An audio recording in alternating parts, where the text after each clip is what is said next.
Assalamualaikum warahmatullahi wabarakatuh. Selamat pagi anak-anak. Bareng lagi dengan Bu Lala, kali ini kita akan belajar tema 9, subtema 1, kekayaan sumber energi di Indonesia. Pada muatan lokal ilmu pengetahuan sosial dengan materi manusia dan lingkungannya. Nah, dari beberapa pertanyaan telah Bu Lala simpulkan, yang pertama adalah apa itu lingkungan, kemudian apa hubungan antara manusia dengan lingkungan, dan yang terakhir ada apa sajakah dalam lingkungan yang ada di Indonesia. Coba di sini siapa yang tahu apa itu lingkungan? Akan ada 4 materi yang akan anak-anak pelajari pada pagi hari ini. Yang pertama adalah pengertian lingkungan, kemudian komponen dalam lingkungan. Yang ketiga adalah fungsi lingkungan untuk kehidupan, dan yang keempat atau yang terakhir adalah pengaruh geografis lingkungan.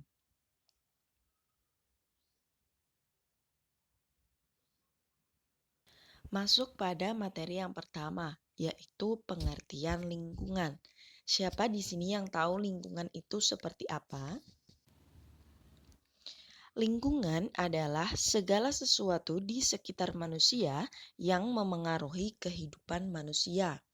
Kehidupan manusia tidak bisa dipisahkan dari lingkungan alam dan lingkungan sosial, karena manusia membutuhkan lingkungan untuk mencukupi kebutuhan hidupnya. Nah, kebutuhan hidup manusia meliputi material, yaitu tempat tinggal, pangan, transportasi, pakaian, air, udara, dan perlengkapan fisik lainnya.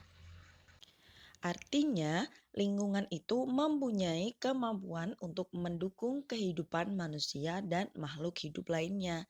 Oleh karena itu, peran lingkungan sangatlah penting bagi kehidupan manusia.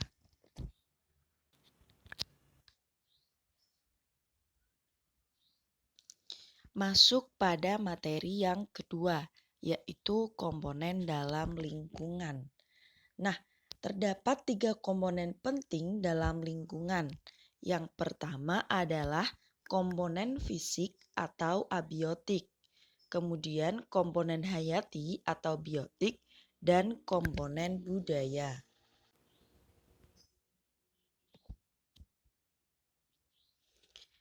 Komponen fisik merupakan komponen yang terdiri atas benda mati, misalnya saja seperti tanah, air, udara, dan sinar matahari. Kemudian komponen hayati atau biotik merupakan komponen yang terdiri atas makhluk hidup, contohnya hewan dan tumbuhan. Terakhir adalah komponen budaya, merupakan sistem nilai yang dimiliki manusia dalam menentukan perilakunya sebagai makhluk sosial. Contohnya baju, mobil, rumah, bangunan, dan lain sebagainya. Komponen budaya dapat membentuk perilaku seseorang dalam menjalani kehidupannya.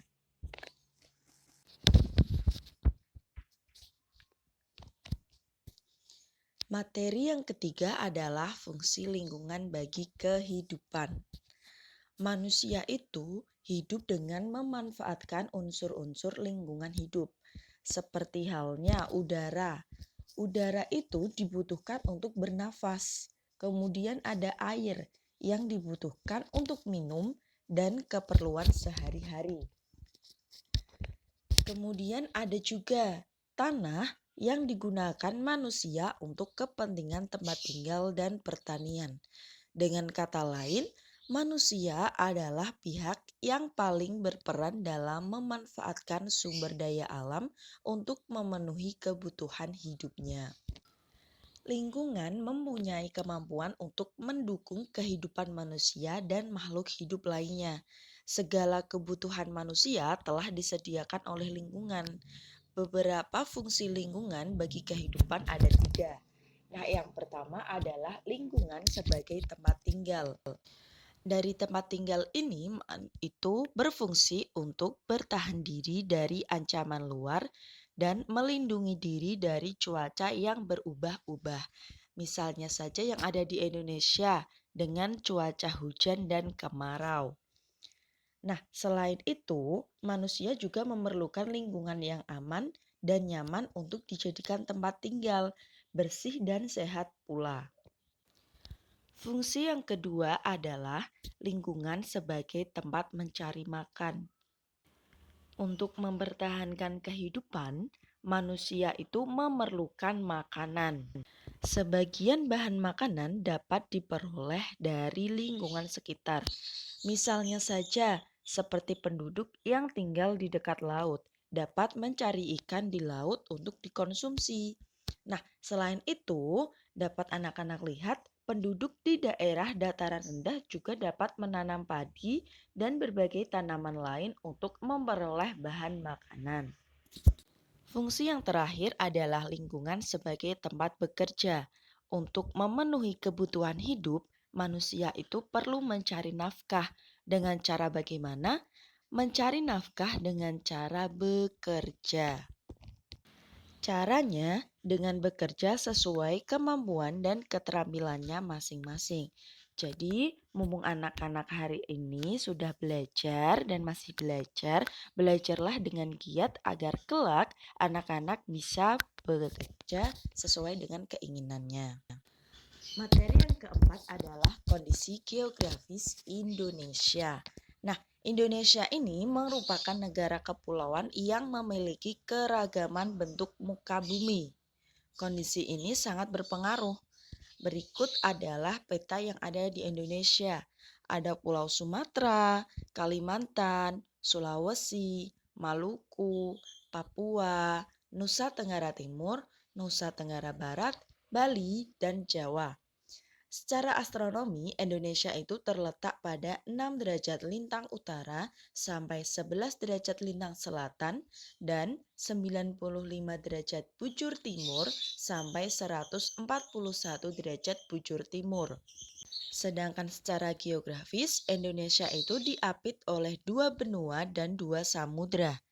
Benua Asia dan benua Australia dengan Samudra Hindia dan Samudra Pasifik. Penduduk Indonesia tersebar di berbagai daerah, ada yang di pedesaan, ada juga yang di perkotaan. Nah, kondisi geografis suatu wilayah memengaruhi aktivitas penduduk yang tinggal di wilayah tersebut. Hal ini terjadi karena manusia cenderung memanfaatkan sumber daya alam di sekitarnya. Adapun beberapa keragaman geografis yang ada di Indonesia ada 5. Yang pertama adalah laut, di mana laut merupakan kumpulan air asin yang terhubung dengan samudra. Kemudian ada pantai. Pantai adalah daerah perbatasan antara lautan dengan daratan. Yang ketiga yaitu sungai, merupakan aliran air yang mengalir terus-menerus dari hulu ke hilir. Yang keempat adalah dataran rendah. Dataran rendah merupakan daratan yang memiliki ketinggian kurang dari 200 meter di atas permukaan laut. Terakhir, dataran tinggi adalah daratan yang memiliki ketinggian lebih dari 600 meter di atas permukaan laut. Setelah ini, kita akan melihat beberapa contoh atau gambar tentang keragaman geografis yang ada di Indonesia. Yang pertama adalah laut. Banyak sumber daya alam yang dapat kita manfaatkan dari laut, seperti halnya ikan, mutiara, rumput laut, bahkan minyak bumi. Nah, laut itu sendiri dimanfaatkan untuk menyelam dan wisata bahari. Salah satu contoh laut yang ada di Indonesia adalah Raja Ampat yang terletak di Papua Barat. Kemudian yang ada di Jawa Tengah yaitu Laut Karimun Jawa. Siapa di sini yang pernah? Yang kedua adalah pantai. Nah, di Indonesia itu mempunyai banyak sekali pantai yang sangat indah, seperti halnya Pantai Kute yang ada di Bali, kemudian Pantai Parangtritis yang ada di Yogyakarta. Pekerjaan yang cocok untuk masyarakat yang tinggal di pantai adalah nelayan, petani garam, dan petani tambak. Namun, sekarang karena wilayah pantai potensial digunakan sebagai bidang pariwisata, sehingga beberapa orang memilih bekerja sebagai pengelola hotel atau penginapan, pedagang, yaitu pedagang souvenir, pembuat souvenir, dan pemandu wisata. Yang ketiga adalah sungai. Sungai memiliki banyak sekali manfaat bagi kehidupan. Sebagian besar masyarakat memanfaatkan sungai sebagai sumber air, kemudian mengairi sawah untuk para petani, sarana transportasi, dan tempat rekreasi. Bagi kegiatan ekonomi, sungai dapat dimanfaatkan untuk menjadi atau mendirikan pasar terapung. Nah, salah satu contoh yang menggunakan pasar terapung adalah di Sungai Barito, Banjarmasin. Kegiatan jual beli di pasar terapung terjadi di atas perahu. Jadi antara perahu satu dengan perahu lainnya itu saling menjual barang dagangannya, seperti halnya sayur mayur, ikan, dan sebagainya. Yang keempat adalah dataran rendah.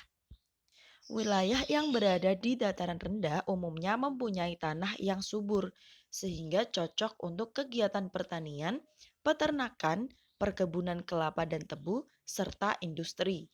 Selain itu, dataran rendah dijadikan sebagai pusat pemukiman masyarakat. Yang terakhir adalah dataran tinggi. Dataran tinggi ini mempunyai udara yang sangat sejuk serta pemandangan yang sangat indah, sehingga cocok dijadikan tempat tujuan wisata.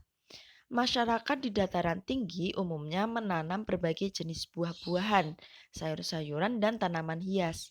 Salah satu contoh dataran tinggi yang ada di Indonesia, teruntuk Jawa Tengah, yaitu dataran tinggi Dieng. Di sini siapa yang pernah ke dataran tinggi Dieng? Sekian pembelajaran pada pagi hari ini, semoga bermanfaat. Wassalamualaikum warahmatullahi wabarakatuh.